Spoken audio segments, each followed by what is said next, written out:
left off, Rabbi Nachman had said that a man was selling silk belts.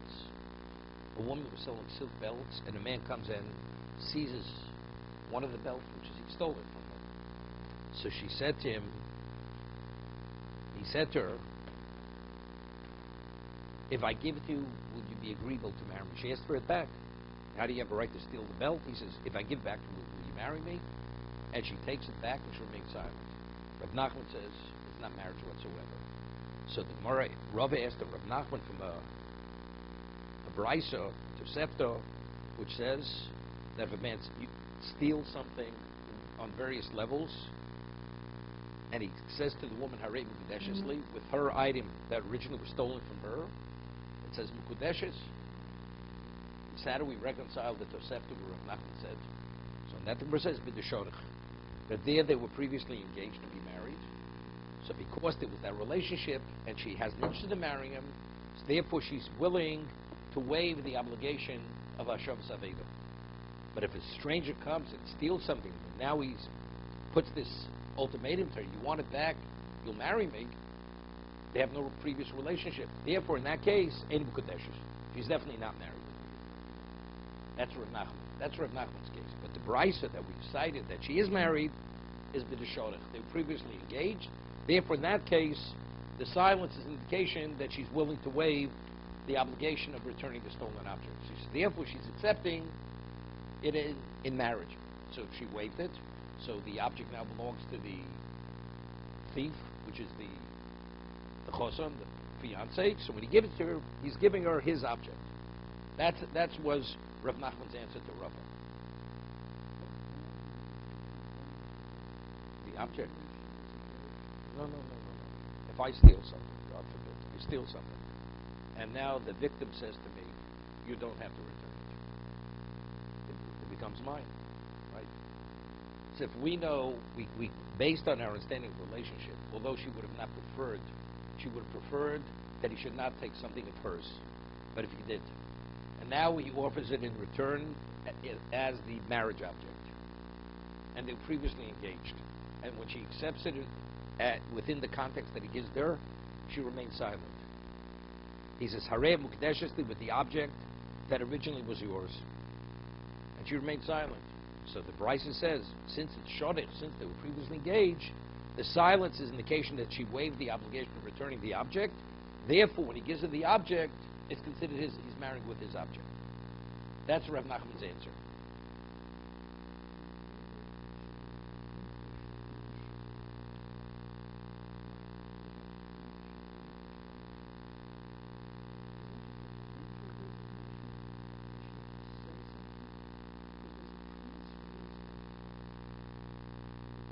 Let's say we know factually she relinquished it. A silence is the equivalent of saying, I agree to be married to you.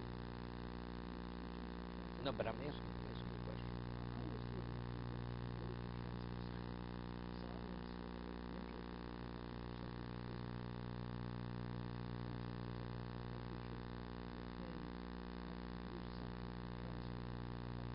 Firstly, let's say a person steals something. Reuven steals something from Shimon. And Shimon says to Reuven, what you took from me against my will, you can retain and own. He makes that verbal statement. Now, why does Reuven now own the object? He openly said, the object that you took initially in the context of stealing, it should be yours. And Reuven still has the object in his hand. So, is it Reuven's or not? Definitely, it's Reuven's. He made the statement, but what was the action? The action is that he possesses it, he's in possession of the object. It was a statement. Let's say silence is the equivalent, in a certain particular context, is the equivalent of that statement. No, that's something else. Yeah.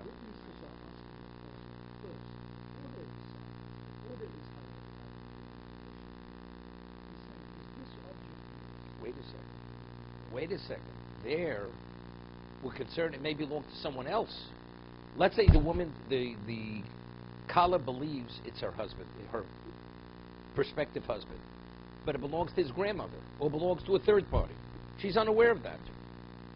So therefore, she has to hear that it's, the witnesses have to know, and she has to hear that it's her husband's object, and he's marrying with something that belongs to him. Because it's not his object. But here we're talking about it's hers. We know factually it was hers, and she knows it's hers. He's marrying her with her object, the object that initially was hers. And she accepts it in silence. What does that mean? That's silence now. No, I'm differentiating between the two cases.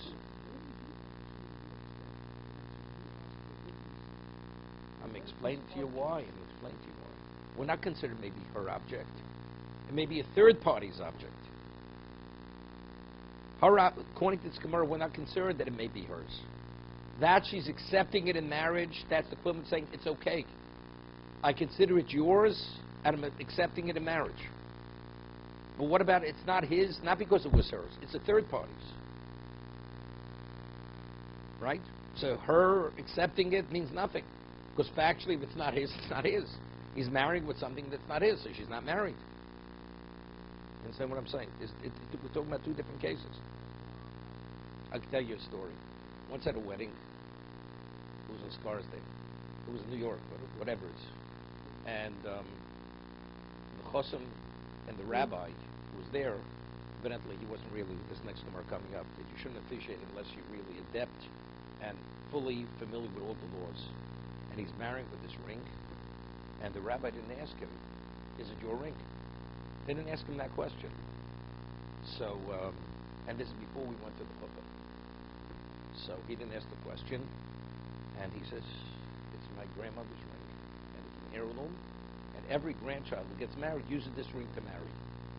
But they use it, afterwards they give the wife another ring. They don't use, this is only for the marriage ceremony. So when the rabbi hears that, he's like, taken aback. That means the marriage is not a marriage. So we went to the grandmother, and he gave the grandmother in presence of the witnesses $1, and the grandmother said, made a statement, the ring is yours to keep. Whether you want to give it back to me afterwards or not, that's your prerogative. So the ring is fully the cousin's. And then we went to the chuppah. But otherwise, the witness wouldn't know. Nobody would have known. The presumption is his ring. But factually, if it's not his ring, the kala is accepting it. It has nothing to do with her. It's not hers. Here we're talking about it's hers, and she knows it was hers, and she's accepting it in silence for marriage. That's clearly a statement. I waive the obligation to return it to me, therefore automatically it's yours. Therefore, what he's marrying with his object.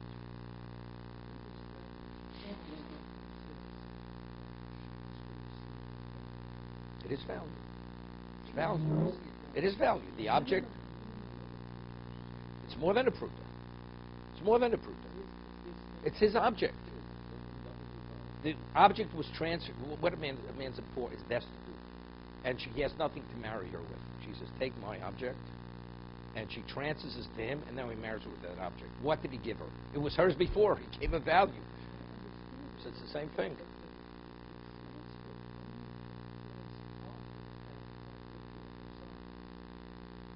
No, that reveals to us that when she's accepting it, when he says Harevu Kadeshasli, what went through her mind at that moment?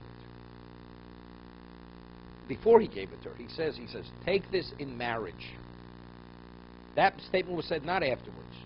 It's not he returned to her and then he says, what I gave you should be for marriage. That's not what he said. He has it, she says, give it back to me. He says, take this in marriage. And she accepts it in silence. So that accepting in silence is the equivalent of saying, I agree that it should be yours, and now when I'm accepting it, I'm accepting your object in marriage. Because otherwise the marriage is not a marriage.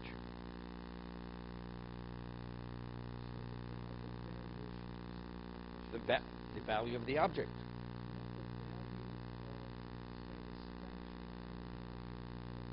No. Her object's not being returned. Her object's not. She wants to be married to the man. That's what she wants. And if the only way she can be married to him is that she has to transfer ownership to the prospective husband, she's agreeable to that. Because they were previously engaged. And she wants to marry the man. But a man who she doesn't want to marry, so the silence doesn't indicate anything.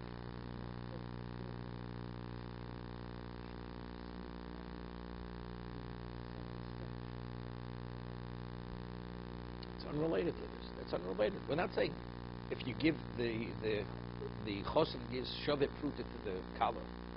We said I waive the debt. I agree to accept this. A person is of a special status, and he agrees to accept the gift from her, and he's marrying her with the value, the satisfaction she receives that a man of this prestigious status accepted a gift from her. Good, but he says, he has to say it. I'm marrying you with the benefit, the value of me receiving the gift from you. He has to say that. He doesn't say that she's not married.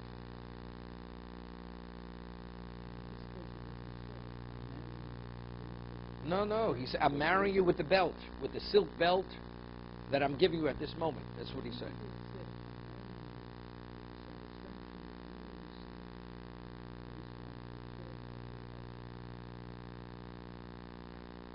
It depends what the object is worth.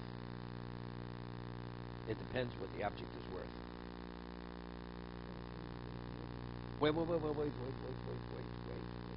What? No. If the object's a fruto, so the satisfaction is less than fruto. Okay. So let's say they weren't previously engaged. He steals from her a diamond that's worth $10,000. Hooray Mukdeshli, with the benefit that you received that I'm returning your diamond. Then normally you would have had to hire whatever, a lawyer would have cost you whatever it may be. I'm marrying you with that value. No, she's married. It's like going to a woman on the street, say, Hooray Mukdeshli with this, and she remains silent. Right? That's the Gemara before. If at the time of receiving she remains silent, that means she's accepting the object in marriage. Correct. Because they were previously engaged. Means nothing. Because here he's marrying with the object. He didn't say I'm marrying you with the benefit that you're receiving, that you don't have to pursue me. He didn't say that. Then so he's saying I'm giving you something of value. Right? If she remains silent.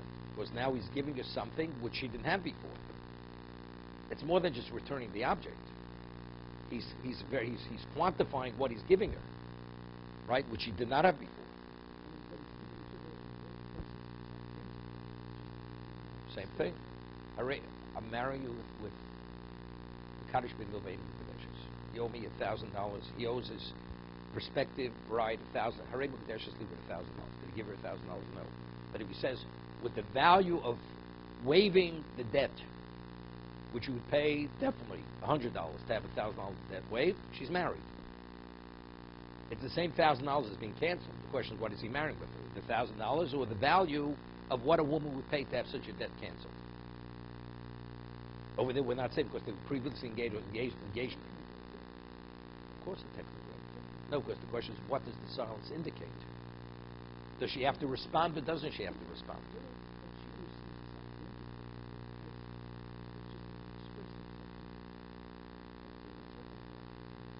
No, he's married with something totally different. One, he's saying clearly he's giving her something. The other, he's not married with what he's giving her.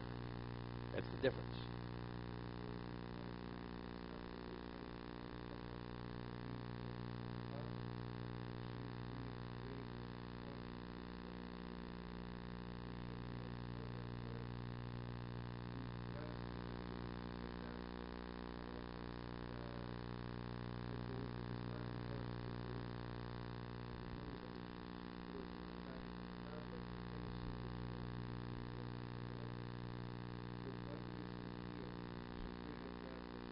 No, that's basic. No. Here he's married with her object. Over there, a woman believes if you give me something of yours, I throw it back at you. So she believes there may be a liability, even though there's no liability. But that's the way a woman would normally react. Over here, she's receiving her own object. She's receiving her own object.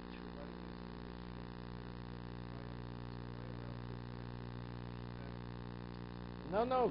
She knows the only way she can be married, he has to give her something. That's basic. You don't have to be adept in the law. That's understood, right? That's basic. Everybody understands. You have to give me something of yours. But if you give me something of mine, the answer is it should be yours. Definitely, it should be yours. If it's yours now, when you give me your object. That's basic.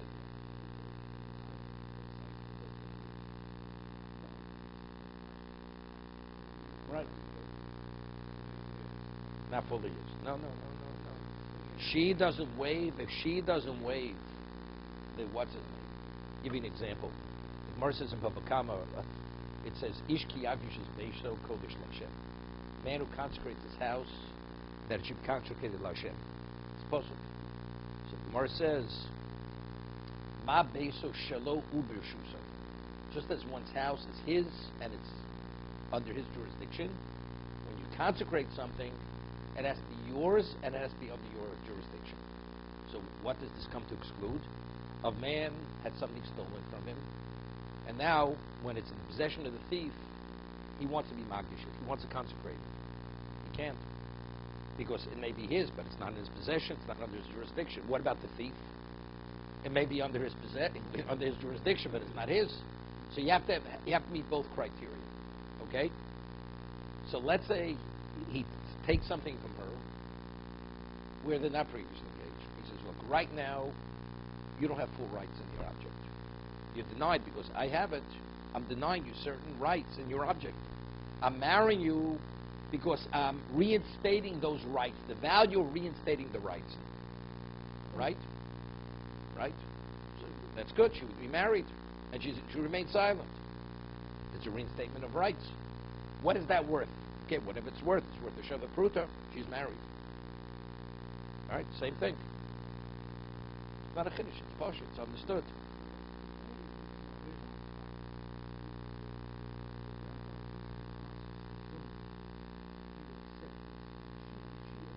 No. Rabbi never asked that. No, never asked that. No. Silent.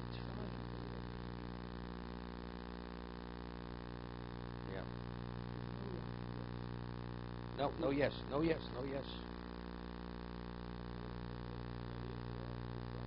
Silence. No, yes.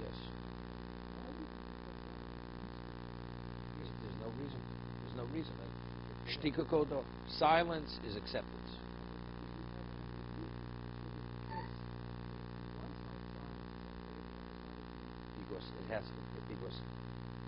Because then it becomes a problem. Because what about if silence is, and we're saying it's not? So you're creating the problem still exists. It's interesting. Okay.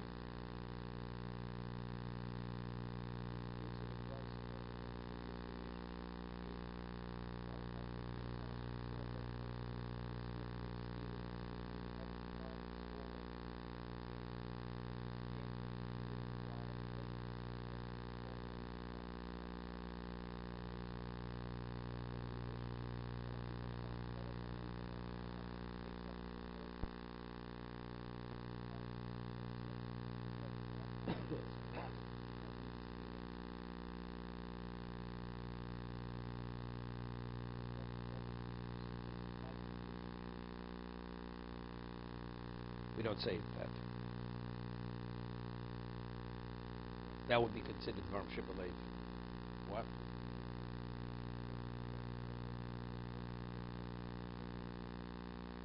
Yeah, but good.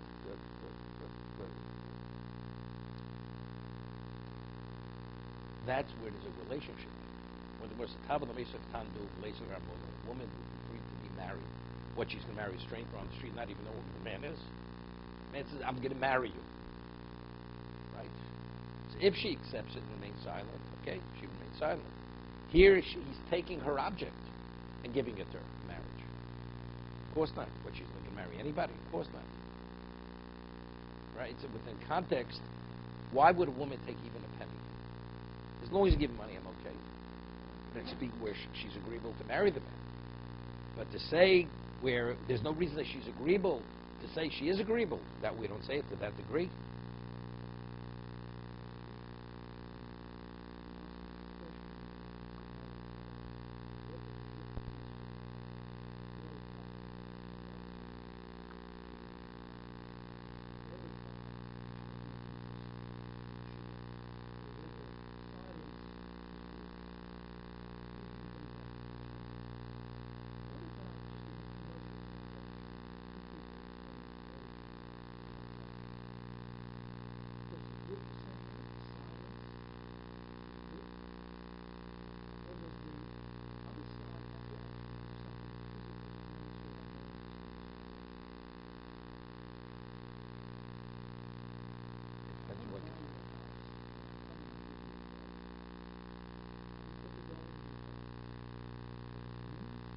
I say before witnesses, this dollar is the down payment on your house? No. You had to say what you're giving it for. And I take the dollar, wait, I'm buying, and it was done in presence of witnesses. Presence of witnesses. Okay, good. Presence of witnesses. I'm buying the house for $1, and this is the down payment for the purchase price on your house. And you accept it, and you put it in your pocket. It's a down payment, 100%. 100%. Otherwise, why are you taking it and putting it in your pocket? No, this is hers. This is her object. No, the other object cases, we said, marriage, same thing. If she would take it and doesn't throw it back at him. No, we said, but it would be a good marriage. Right, it would be a good marriage, 100%. A good marriage, as we're saying, would be considered a transfer of the house. It's a down payment on the house. The man says, I'm giving you as a down payment on the house, and he remains silent, accepts the money, it's a down payment on the house. That's lachem atmos. There she already wasn't a possession, it's something else. Right.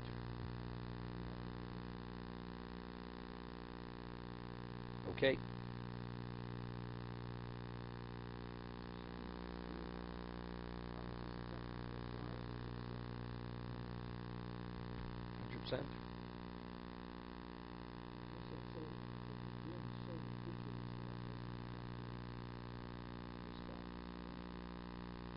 But not if you engage with me. No. Man says to a woman, you're my wife. She'd remain silent. Because you made a statement that doesn't indicate I'm your wife. But if I receive something from you in marriage, that's something you should. How do you accept it? You're accepting it. Right? You should have thrown it back at him. Where do we know there's a difference whether they were previously engaged or not previously? We're saying now if they're previously engaged, then although it's her object, she's willing to waive it. It should be his, and if she's married. But if she's not, as the case of Reb Nachman, she's not married. Where do we make this differentiation? The Tanya.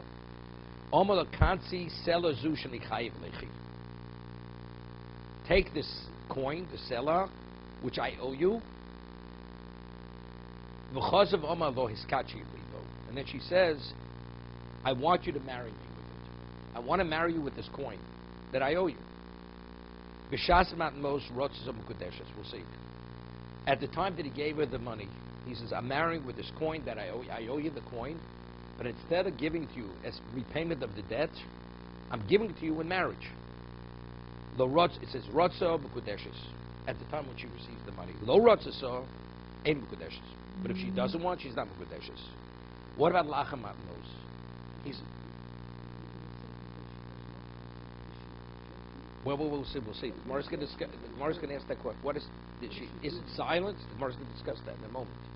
So it says, at the time when she receives the money, if she is willing to accept it in marriage, she's married.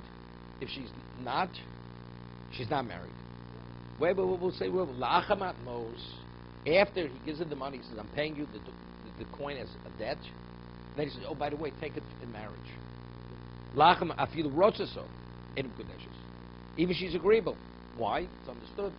This is like Mekadosh b'milveh. Once you give her the money, to payment debt, the money's our money. So what is he giving her now? He's giving her nothing, right? Afilu rotzaso, ein b'kudeshes. Now the Gemara wants to know, what is rotzaso? Ma'ilo rotzaso. What does it mean? She agreed or she rejected it? She disagreed. Ilemo rotzaso domra ein. She said yes. I accept the money in marriage. That's what she said. Lo rotza domra lo. She said no. So what do you tell me if that's the case? So when is she not married? If she said no. So what about? So what's the difference? But if she was silent, rahoi shtika havi kiddushin, then she would be married. If that's the case, nisnim b'kudeshes stam kiyosam. It should say just she's married. What do we have to make this differentiation? If she wants or she doesn't want, it's understood. If she rejects it, of course she's not married. It should say if a woman accepts money and she remains silent, she's married. That's all it should say. We don't have to say if she says no, she's not married. It's understood. If she says no, she's not married. It's not necessary to say that. Elo rotza, what does it mean? Rotza so, domra ain't. Rotza means she said yes. The rotza dishtiko. Okay? It means she remained silent. We're paying a debt. He says to him, I'm marrying you with the coin that I owe you in marriage. It says rotza so, it means, we're saying no, it means she said yes. What is, she did not say, what does it mean? She rejected it, she remained silent. But what is he giving it to her as? In marriage, although the coin was owed to her as a debt, and it says here she's not been married. My timer, what's the reason why the silence over here doesn't indicate she's accepting for what he had given it to her for? The coin that I took was, I took it as payment of the debt, not what he wanted to give it to me for. The silence is not an indication that it was agreeable to what he had said. But we have a contradiction. Elo kasha, hach the kitcha begezel b'chomsa b'gnevo. So how do we reconcile with the other Tosefta? It says that if you married her with something that was stolen at various levels, o shechotem yoda v'kitcha mukudeshes. How do we reconcile both the Brisa with the Tosefta? Before we said she's mukudeshes. Elalav shmamino. So we have to say the only way we can reconcile both Brisas, hadashadach hadlo shadach. If they were previously engaged, where she's interested in the relationship, and he says, I'm marrying you, although it was the stolen object initially, and she remained silent, she's agreeable to marry him because initially she wants to marry the man. But if they never had a previous relationship, and he says, I'm marrying you with the coin that I owe you, and she accepts it, there's no indication she ever wanted to marry this man. Now he wants to impose himself on her, and she remains silent, accepting of the option mean, I'm taking him on what's rightfully mine. It's irrelevant what he said. So here the silence is not an indication of agreeing to what he wants. And therefore it's Eidim Kodeshes.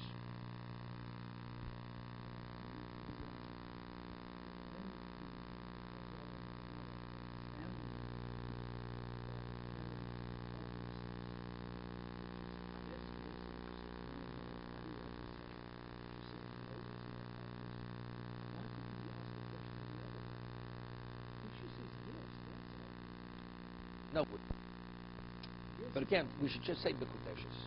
A man gives something in marriage, it's B'Kodeshes. It's understood if she says no, it's no. So what does B'Kodeshes mean? No. B'Kodeshes means yes or silence. Or silence, either one. But that's what it means. It means, if we're saying no means no, so what does yes mean? Even silence. Should say, if a man gives something to a woman in marriage, she's married. Whether she says yes or she remains silent. That's what it's saying. No, but it says, as we said earlier, B'Kodeshes means either one. B'Kodeshes means either yes or silence. Yeah, either one or the other. No, not on the no side. No. Let's get back to it.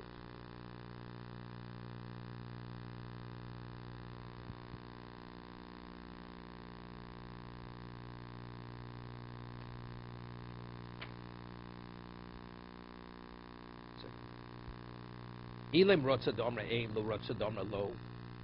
Rotza means she says yes, and she did not want, and then she said no. So what is the inference of that?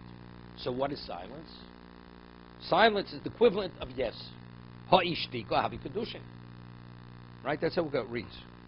Rotza means yes. Rejecting means she said no. So what is the inference of rejecting means says no? So what is silence? Silence is the equivalent of saying yes. So she say, if he gives us something and she remains silent, she's married. Whatever that means, yes or silence, one or the other. So evidently we're saying what? Rotza means she said yes. So evidently that's not what it means. Rotza means she said yes, and silence is not sufficient. Right? That's the reason why she's not married, because with differentiating between she's saying yeah, Rotza so or low Rotza so. Right? The Bryce we're quoting now differentiates. If she was Rotza B'Kodeshes, low Rotza so. So what does low Rotza mean? Silence. Silence. Right? Now we have a contradiction.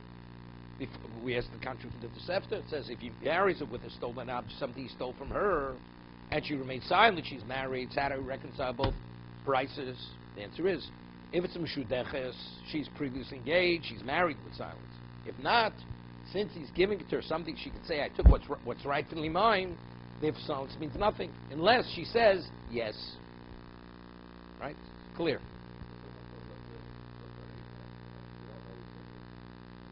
He takes his object. And she takes it and remains silent. She's married. Why did you take the money? Well, you should have thrown it back at him. Not in this context. Not in this context. Yeah, I'll tell you something interesting. You know, the Gemara says in Ksubis that if you convert a child when they're a minor, so it's, how does it work? Right? So the Gemara says, Zochel Ad Mishlo B'Fanei. It says, Chiyah. It's a merit to become a Jew. However, when the child becomes of age, you have to tell the child that he was converted, and now the child has a right to say yes or no. Same thing, man or woman, in conversion. Boy or girl, right? So usually when they reach 12 or 13, you say, by the way, you know, initially you weren't Jewish, converted. Do you want to remain Jewish? If she says, I don't want to be Jewish, so retroactively, it wasn't a schus. And if the person says yes, so they're Jewish. That means the original act that was done by Beis Din was considered a merit for the person. Okay? That's the halacha. So the question is, so there was a shaila many years ago. There was this conservative family. They adopted a non-Jewish child, and it was an Orthodox conversion. So they didn't raise the child as an Orthodox Jew. Okay? So they were concerned if they tell the child at 13 or 14, whatever it is, at 13 years old, and the child didn't know they were adopted. And if they reveal this and they say, by the way, do you want to remain Jewish or not? The person may say, they were concerned, the child may say, we're not interested. They weren't interested. So they were afraid to say. So a relative who was an Orthodox person, they asked Rosh Hashiva, Supreme Baruch, what should they do? What should they do? So what he said was that because of the level of immaturity of young people today, you should wait until they reach the age where they're ready to get married. Because then, hopefully, they'll be, if the person's at an age where they're willing to accept responsibility as a married person, then you should present it to them, and whatever they say, they have to accept, regardless. So I'm saying in today's day and age, where people are so, nothing means anything to people anymore. You go on the street, Harei Mukdesh Isli. So the person, what else is new? You know what I mean? You're betrothed to me with this $1. And the person takes the $1, the woman puts it in her pocket, doesn't say anything. You know, people are so out of touch with the ramifications, something they would know, they'd say, definitely not. You know, everything's a game. So if everything is a game, today, I'm not sure. You know, probably, I'd say, something Mukdeshus. And today, because the whole, first it depends which community you're dealing with. But dealing with a secular community, you know, such a statement, and the woman takes it and doesn't say a word, puts it in her pocket. Right? Right? She says, thank you, now I can buy you a drink. You know?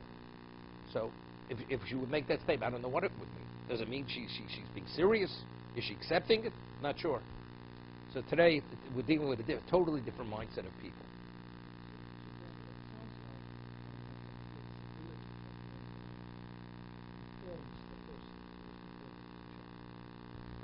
See, it doesn't say there's an obligation. It says you have to tell that child. When is the time you should tell them that? But if you don't, definitely.